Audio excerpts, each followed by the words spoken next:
అభివృద్ధి సంస్థ సమావేశంలో ఏపీ స్పష్టీకరణ. రాష్ట్రాల సహకారంతో కేంద్ర ప్రభుత్వం చేపట్టదలిచిన గోదావరి కావేరి నదుల అనుసంధాన ప్రాజెక్టు పోలవరం నుంచే చేపట్టాలని రాష్ట్ర ప్రభుత్వం మరోసారి స్పష్టం చేసింది. ఎగువన ఇచ్చెంపల్లి లేదా సమ్మక్క సారక్క బ్యారేజీ నుంచి నీటిని తరలిస్తే ఈ ప్రాజెక్టు ప్రయోజనాలు నెరవేరబోవని పేర్కొంది. ఆ డిపిఆర్ సరిగ్గా అధ్యయనం చేసి రూపొందించింది కాదని, ఆ ప్రకారం ముందుకు వెళ్తే అనేక సమస్యలు ఎదురవుతాయని స్పష్టం చేసింది. జాతీయ జలాభివృద్ధి సంస్థ పాలకవర్గ సమావేశం సోమవారం వర్చువల్గా జరిగినప్పుడు ఈ విషయాన్ని తేల్చి చెప్పింది. దారుణంగా చంపి ఇంట్లోనే దహనం, మిస్టరీగా ఒకే కుటుంబంలో ముగ్గురు హత్య, తమిళనాడులోని కడలేరులో దారుణంకి సంబంధించినటువంటి వార్త హైలైట్ చేశారు. లేకపోతే బడి నుంచి వెళ్ళి బలైపోయింది. చేబ్రోల్లో అనుమానాస్పద స్థితిలో బాలిక మృతి, గ్యాస్ డెలివరీ బాయ్ ఇంట్లో మృతదేహం.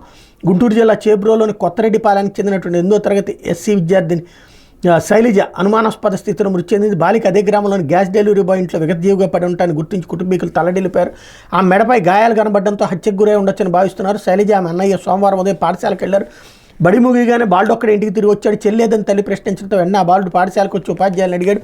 ఒంట్లో బాగాలేదని మీ చెల్లి మధ్యాహ్నం వెళ్ళిపోయినట్టు వాళ్ళు చెప్పారు. దీంతో తల్లి కుమారుడు కలిసి ఊళ్ళో వెతికారు. ఆ క్రమంలో గ్యాస్ డెలివరీ బాయ్ నాగరాజ్ ఇంటి వద్ద చెల్లెలు చెప్పులు ఉండాలని బాలిక అన్న గుర్తించాడు. కిటికీలో నుంచి చూస్తే చెల్లెలు మంచంపై విగతజీవిగా కనిపించే విషయాన్ని కుటుంబ సభ్యులకు చెప్పడంతో వాళ్ళు ఇంటి తాళం పగలగొట్టి బాలికను బయటికి తీసుకొచ్చారు. సమాచారం అందుకున్న పోలీసులు బాలికను గుంటూరు జీజీహెచ్కి తరలించారు. అప్పటికే ఆ మృతి చెందినట్టు నిర్ధారించారు.